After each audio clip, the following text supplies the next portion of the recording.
Bom dia, estamos começando mais uma live aqui no Amazonas Atual pelo Facebook. Estou com o Rodrigo Gadelha, estrategista digital. Rodrigo ganhou o prêmio de Social Media do ano 2018, não é, Rodrigo?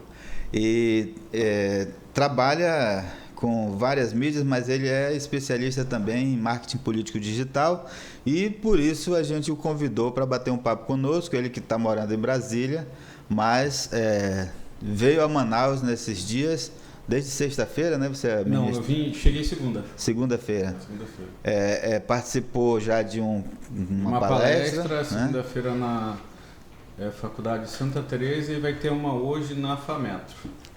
Então, aproveitando essa vinda do Rodrigo aqui, como a gente está iniciando esse processo eleitoral de 2020 já, a gente convidou o Rodrigo para bater um papo conosco sobre marketing político digital. A gente convida você a participar também. Rodrigo, primeiro eu queria começar com aquela pergunta que eu te fiz. Você é de Manaus? Sou amazonense.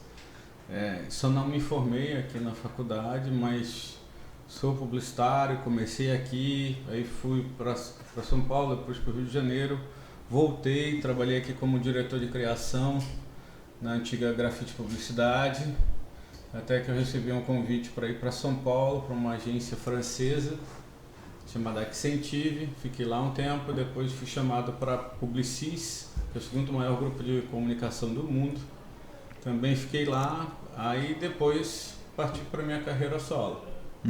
Aqui no Amazonas você já participou de campanhas políticas, né? Já. A minha primeira campanha foi com o Paulo de Carli, para governo. Governador, foi em 2006, eu acho. 2002, né? 2002? 2002.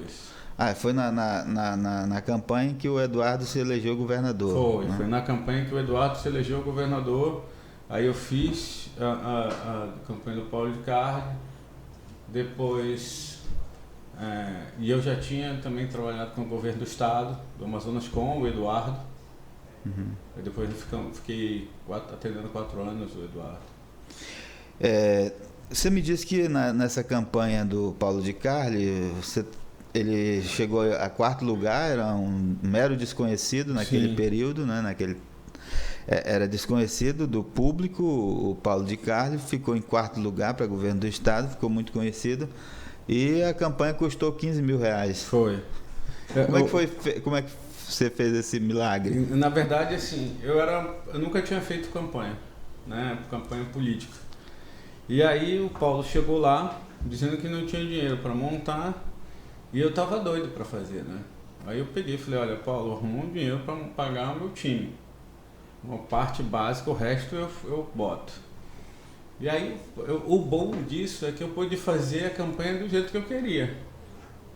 A primeira coisa que a gente fez, eu fiz uma pesquisa na rua mesmo, perguntando, eles precisavam ver. Aí eu botei um posicionamento do Paulo como se fosse um professor. Então ele dava aula numa lousa, explicava lá.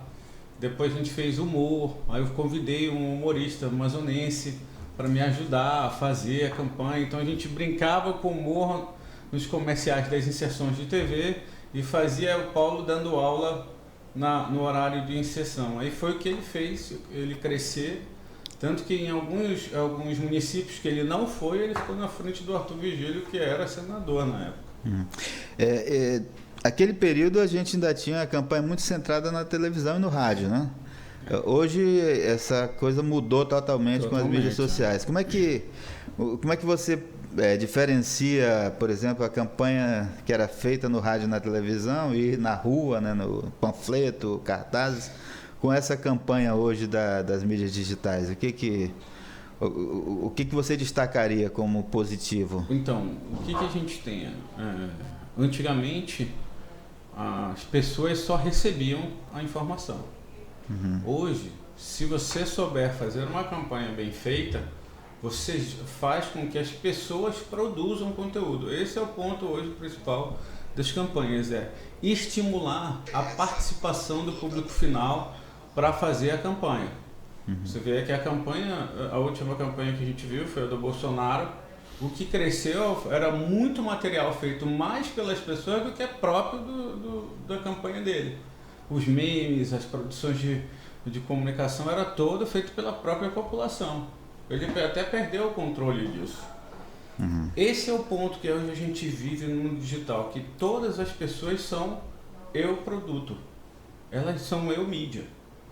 Você antigamente não tinha espaço, porque se a gente não fosse para uma TV ou para uma rádio ou um jornal, a gente não conseguia falar. Hoje tem gente que tem mais seguidor e fala com mais gente pelas redes sociais do que com o jornal. Então esse é o ponto que a gente está vivendo, e quando a gente tem uma transformação de fazer com que as pessoas se engajem numa campanha, aí você ganha espaço. E como é que faz para se engajar? Esse que é o pulo do gato, né? Engraçado, eu sempre recebo a mesma pergunta, eu falo assim, porque todo mundo diz, redes sociais, eu fiz de tudo, eu fiz aquilo outro e não deu certo. Qual é o maior problema de quem vai para o mundo digital? É posicionamento. Desde quando eu fiz a minha primeira campanha, lá em 2002, até agora, de tudo que eu venho fazendo em campanhas, é posicionamento. Eu te convido para revisitar algumas campanhas. Por exemplo, a campanha do Collor. Ele era o quê? Caçador de marajás contra a corrupção. Aí veio o Lula. O Lula quer um Brasil decente. Contra o quê? Contra a corrupção. Agora nós tivemos em 2016, era o trabalhador, João Dória. Contra o quê? Contra a corrupção. Nós temos no ano passado, Brasil acima de tudo, Deus acima de todos. Contra o quê? Contra a corrupção. O que mudou? O que mudou foi que eles souberam ver qual era o assunto que as pessoas queriam falar e se posicionaram em cima disso. Por que o Bolsonaro conseguiu? Aí você tem uma campanha feita do Meirelles, que investiu 43 milhões e teve 1% de votação. E o Cabo Daciolo, que investiu R$136 e teve 1,2%. Qual é a diferença? É posicionamento, cara. Uhum. Porque se fosse por isso, 43 milhões ele ia chegar muito mais longe que o Cabo Daciolo. O que a gente fala, assim, o meio digital ele está lá, mas se você não fala uma verdade que mexe com a pessoa, você não vai conquistar ela. Não é só o meio é o que faz você chegar até as pessoas, mas você tem que falar algo que cria uma identificação. Às vezes eu falo bastante na hora de planejar, tem que trazer uma memória afetiva, tem que trazer algo que esteja incutido já nas pessoas para a gente resgatar. Uhum. Grandes campanhas que eu vi, que eu tive, por exemplo, a campanha do Paulo de Carli, uma coisa que a gente trouxe era um Key Vision. Key Vision é uma coisa que usa a própria mão, porque a gente não tinha dinheiro para fazer impresso. Então a gente tem que fazer e tentar usar a mente, o que já está na cabeça das pessoas, para ganhar força. Isso significa que a campanha ela depende muito mais do conteúdo daquilo que o candidato está dizendo do que aquilo que a população almeja, por exemplo. Porque geralmente o marketing político ele ataca aqueles pontos que as pesquisas mostram como mais preocupantes da sociedade: saúde, educação, segurança pública e tal. E aí vem o marketing ali, a propaganda eleitoral, o candidato falando que vai fazer isso, vai fazer aquilo nessas áreas. Isso não tem mais dado resultado, né? O efeito... A última eleição foi um rompimento. Aí sim, quando a gente fala de assunto, né? Quando eu falo de posicionamento, é o que faz hoje qualquer candidato ganhar. Posicionamento. Quando a gente fala de assunto, como a gente coloca o assunto, nós estamos numa eleição, o Brasil virou uma política de torcida. Não é uma política de discussão. Ou seja, eu sou um lado, se eu sou um lado, eu falo mal de um lado, eu sou do outro. A gente não tem mais uma política de discussão, mas sim uma política de valores. Ou eu sou contra a corrupção, ou eu sou de direita, ou eu sou de esquerda. E aí, quando a gente entra numa política de valores, quais são os valores que estão no momento na sociedade mais gritantes. Isso sim, o Bolsonaro soube pegar. Ele vem defendendo um tipo de valores que as pessoas vinham sofrendo e vinham caladas sofrendo, que ele acabou representando o cara que tem coragem de falar o que muita gente não quer falar. Não tem coragem de falar. Uhum. Esse é o ponto. Aí sim, você vê assim, a maioria dos candidatos no Brasil que ganharam, eles falaram totalmente só de valores e não propostas. Se você for ver qual foi a grande proposta que o Bolsonaro deu, pouca gente lembra. Qual foi a proposta que o Whitson, no Rio de Janeiro, deu? A que o Zema deu? Então, o que as pessoas, quem inovou, quem é da nova política, dizendo nesse novo posicionamento, nova política, trabalhou mais uma política de novos valores do que de novas propostas. E esse tipo de marketing digital hoje, ele pode ser muito mais barato do que se fazia antigamente com... Sim. A gente tem uma mudança de paradigma, claro, que antigamente você pagava 7 milhões só para o marqueteiro, né, para ele desenhar. Isso não pode mais, até por causa do teto, né, das nossas leis eleitorais, que colocam um teto. Só que a gente está mudando para um novo padrão, que eu vejo como as campanhas se dão. Antigamente você gastava muito dinheiro com produção, né? Produzindo, você precisava ter um grande diretor de vídeo e tal. Com o meio digital, a gente parou de gastar com produção. Agora é com inteligência.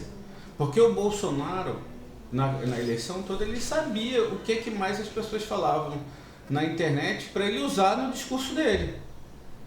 E aí tem um ponto que é mudança, que muito candidato, muito político ainda não se atentou, o dinheiro sai da produção e entra no monitoramento de redes, no data science, na inteligência de dados. Porque se eu sei o que as pessoas estão falando, eu sei o que elas estão ansiando, porque você tem uma pesquisa em tempo real. Aí você vai para lá com o teu discurso falando o que as pessoas querem ouvir. Você transforma isso em diferencial. É que eu estava me perturbando aqui com o pessoal me telefonando. Rodrigo, surgiu uma nova polêmica agora em relação à campanha do Bolsonaro, né? A Folha de São Paulo publicou ontem uma matéria dizendo que uma empresa da Espanha foi paga para fazer marketing no WhatsApp, fazer campanha eleitoral no WhatsApp, né? Foi paga por empresas brasileiras aqui. As campanhas eleitorais hoje, elas podem ser feitas de qualquer lugar do mundo com a internet, né? Isso não fere a lei eleitoral? Tu tem conhecimento dessa questão legal para a campanha? A lei eleitoral, eu posso contratar qualquer empresa, desde que ela seja no Brasil. Uhum. Se eu te contratei, você é do Brasil, e você contratou um serviço de fora, tá ok. Porque a empresa de lá está prestando um serviço para a empresa brasileira. Uhum. Entendeu? É como você, por exemplo, você compra anúncio no Facebook. Você está comprando uma empresa brasileira? Você patrocina no Facebook. Você está comprando uma empresa brasileira? Não. Não. Mas é proibido? Também não. Também não. Porque você está pagando por um CNPJ que vem através dos pagamentos brasileiros. É esse paradigma que a gente está vivendo, né? A nossa lei eleitoral, ela é uma das que mais proibitivas do mundo. Eu fiz campanha na Argentina, no México, em Portugal e na França, e é totalmente diferente. Lá são as mais permissivas, por incrível que pareça. Claro que tem as suas legislações, mas em termos de proibição de usar, é um absurdo. eu ainda não li de fato profundamente o caso do Bolsonaro. Mas se essa empresa espanhola trabalhou contratada por uma empresa brasileira e essa empresa brasileira recebeu, tá ok. É um serviço que não tem no Brasil, que ela contratou para poder prestar para ela.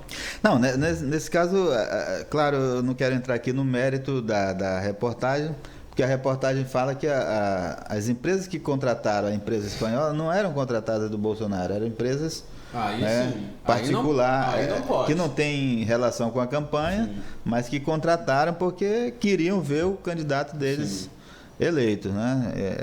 Mas como eu disse, eu não quero discutir esse mérito não, porque o nosso papo aqui é sobre marketing digital. Você falou de leis permissivas fora do Brasil. Eu tenho até escrevi sobre isso, que a lei eleitoral brasileira, ela engessa totalmente o processo. Proibitiva, né? Demais. Pois é, o candidato não pode falar mal do outro. E você vê isso nos Estados Unidos, por exemplo. Estados Unidos, no México, né? Como a gente vivia antigamente, né? Eu te falei que eu comecei lá em 2002. Lá em 2002 você botava o antes e o depois, o candidato botava a gente falando mal na propaganda, existia isso. Né? E eu acho que faz parte da comunicação política.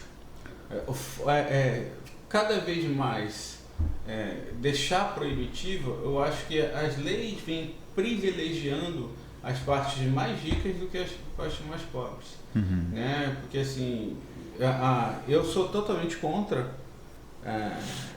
não ter o investimento de empresa em campanhas.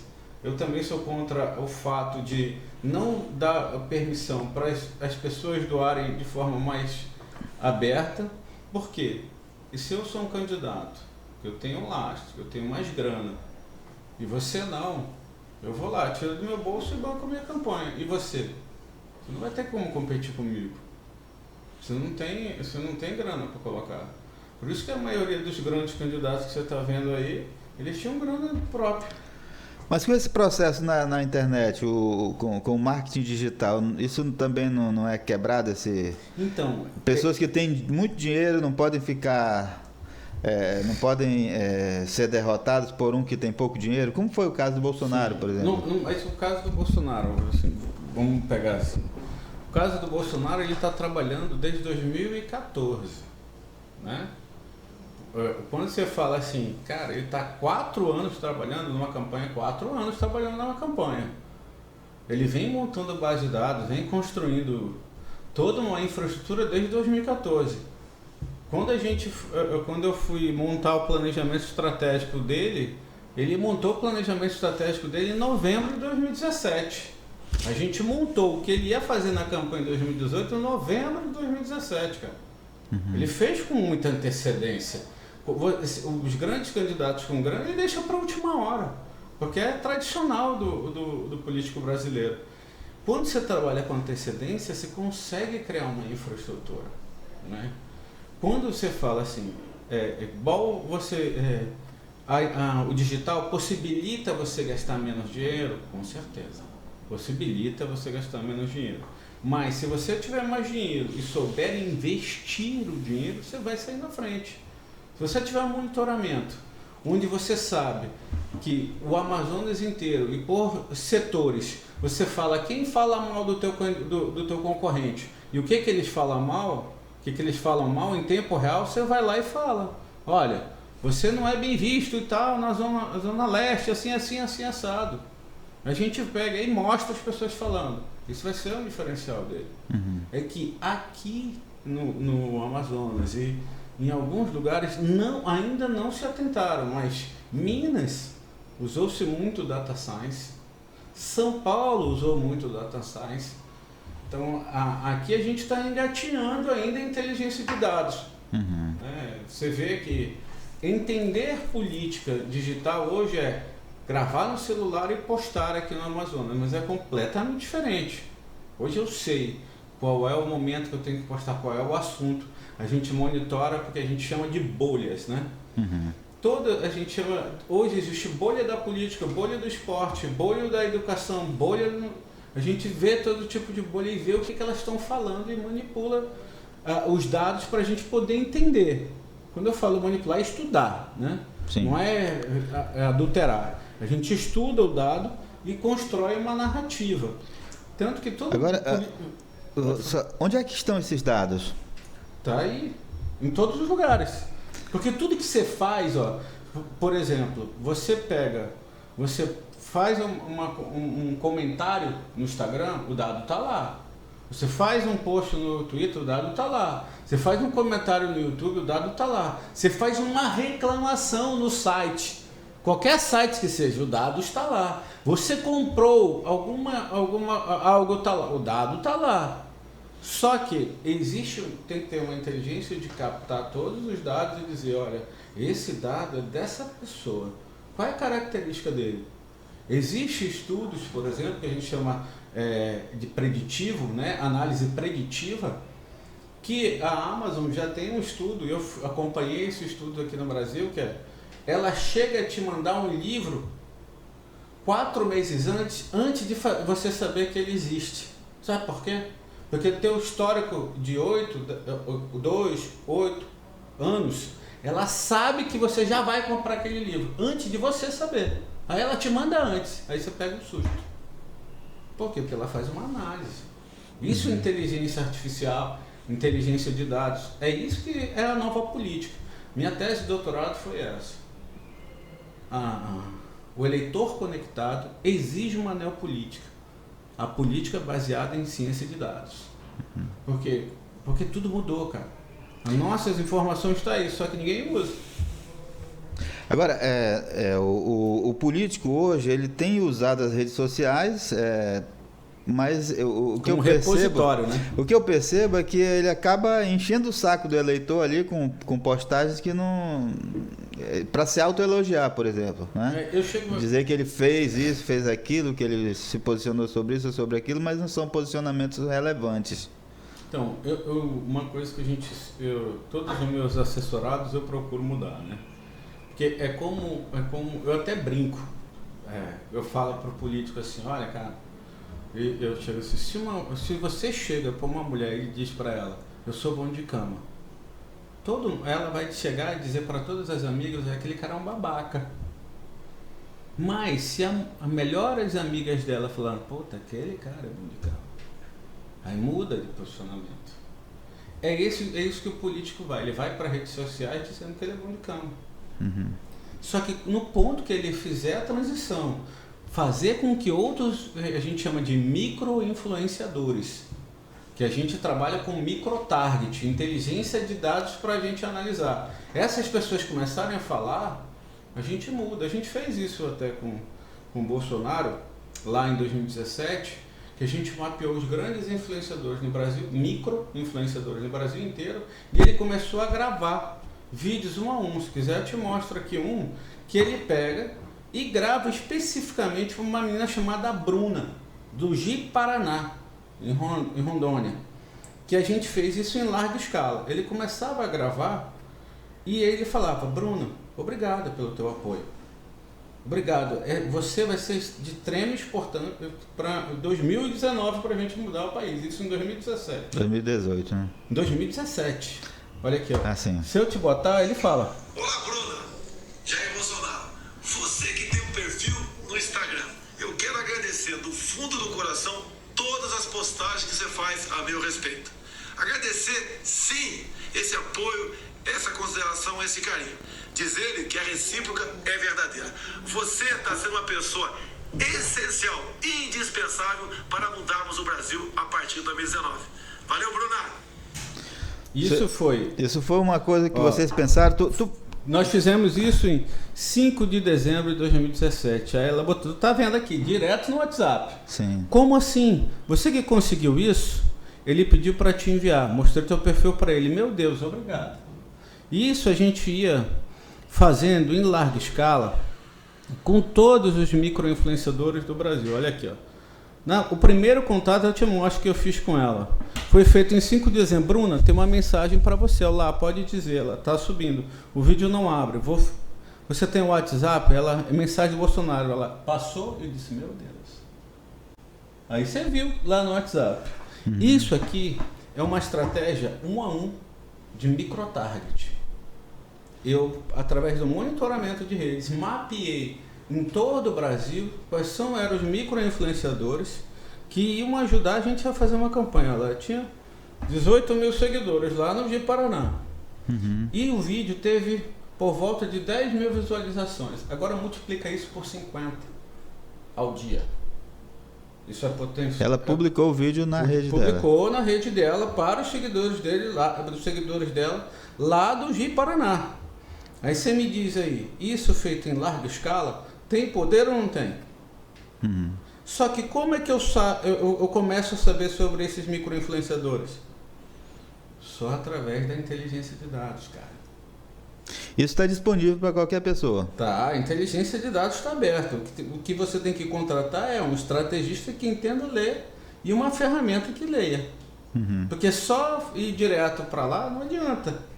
Porque todo mundo vende o monitoramento da forma errada. O que a pessoa fala é positivo ou negativo, mas não tem inteligência nisso atrás. É por isso que os candidatos tratam os caras que tentam vender monitoramento da forma que não deveriam, porque eles não entregam inteligência. Agora, claro, Rodrigo, isso não dá certo para todo mundo, né?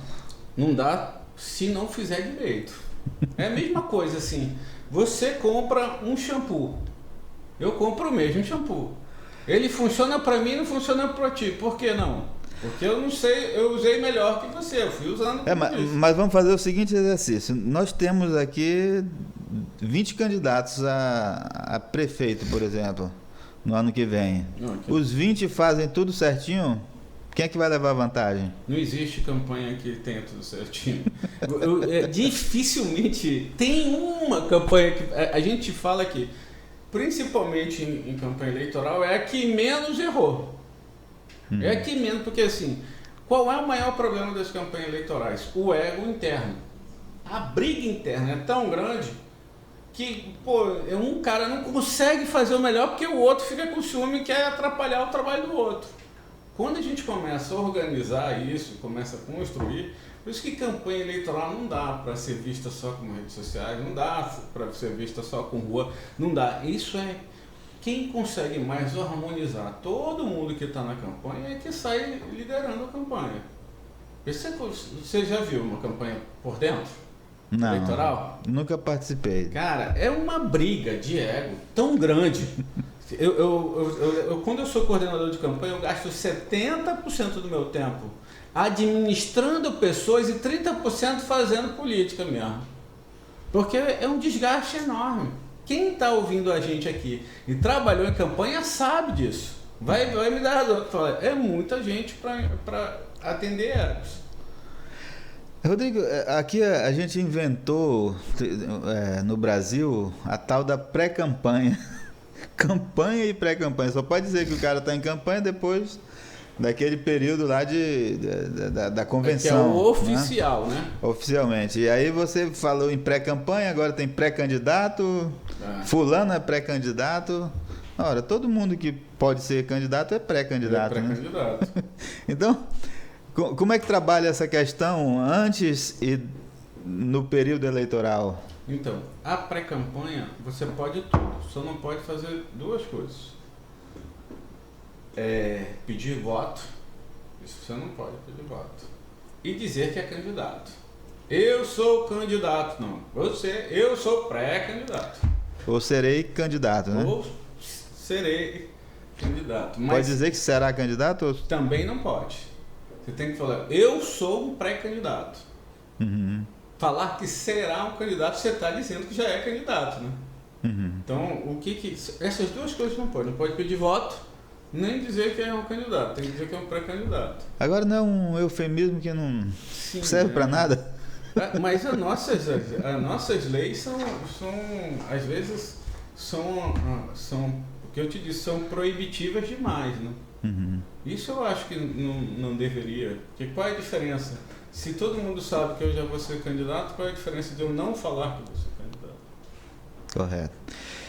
Rodrigo, Bom, eu estou conversando aqui há 29 minutos e 32 segundos com o Rodrigo. A gente agradece. Eu queria deixar... Tu queres dar teu telefone aqui para quem quiser entrar em contato contigo? No Instagram é @Rodrigo Gadelha. Então, qualquer rede social, @Rodrigo Gadelha. Qualquer rede social é @Rodrigo Gadelha. Também pode deixar meu WhatsApp, que é 011 96473 1550. Eu recebo muitas perguntas, eu respondo todas. Eu demoro, às vezes, pelo volume, né? Você pode falar mais devagar um pouquinho o número? 11 96473 1550. Ok, é de São Paulo, né? Esse número. Não. Eu queria só, para a gente encerrar, perguntar o seguinte: qual é hoje a rede social por excelência? Tem uma rede que você pode dizer, essa aqui você tem que investir mais nessa do que na outra? Isso todo mundo que me pergunta, eu falo, depende do perfil que você vai trabalhar, do público teu alvo. Mas a rede social que mais cresce no país é o Instagram. Hoje, inclusive aqui no Amazonas, a maior rede social do Amazonas já é o Instagram. Nós temos 4 milhões de população e a gente tem quase... deixa eu ver aqui para ti, que eu separei esse dado para te mostrar. A população, claro, na capital interior é 4 milhões e pouquinho, né? Botando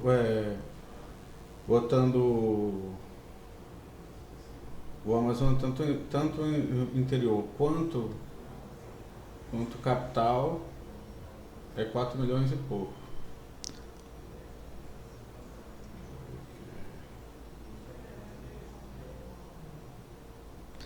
Rodrigo está buscando aqui um dado, não encontrou. Mas depois eu mando. Mas é o Instagram. Pois é, o Instagram começa com uma rede de fotografia para divulgar fotos e hoje não. Hoje tem vídeo, tem foto, o cara põe lá links de outras redes. Aqui, ó. Né? Amazonas, número de habitantes, 4 milhões e 81.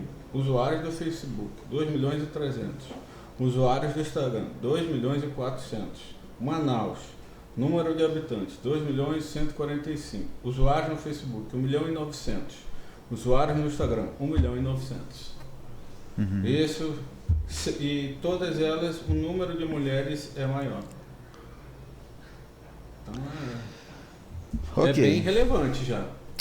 Rodrigo, eu agradeço muitíssimo a tua presença aqui. Agradeço o convite, sempre que precisarem, mesmo que seja à distância, eu estou à disposição. Ok. Esse vídeo vai permanecer no Facebook, nós vamos disponibilizar no YouTube daqui a pouquinho para você rever e assistir e ver como é que o Rodrigo trabalha essa questão do marketing digital. Eu acho que para você que é assessor de político, deve assistir esse vídeo. Você que é político também deve assistir, né? E é um vídeo que pode mudar a sua forma de fazer campanha. Muito obrigado, a gente encerra aqui.